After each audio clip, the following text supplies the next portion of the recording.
I also learned something absolutely astounding this week, and I'm so excited about it. This is, guys, recognize this? Remember, we did an entire hour class on poke, and this is pokeweed, and it's such a bad reputation. But it is a toxic plant, and remember, we spent a whole hour on it, and there's a lot of caveats as to how to prepare the food and to make it food and make it edible. And so I learned just this week, and I'm going to put this in the comments below, the link that I was watching. One of my favorite foragers, Haphazard Homestead, her name is Holly as well. And she was talking about how has ever since she's a child, she uses all of the leaves, even with a tall plant, as long as they're as glorious looking as this one.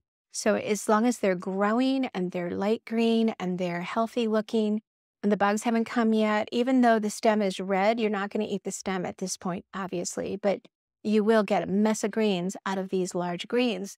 And I've always been super tentative about that. And I've only ever eaten the short ones that are like 10 or 12 inches tall with the young leaves. But that just gives you a short window. And I wanted to see, how did the South stay alive during the Civil War if all they had was poke available for a couple of weeks in May? And it's because they foraged the whole bush clear up to the fall. And you can even force the roots to create more leaves in the winter, which is a whole nother class.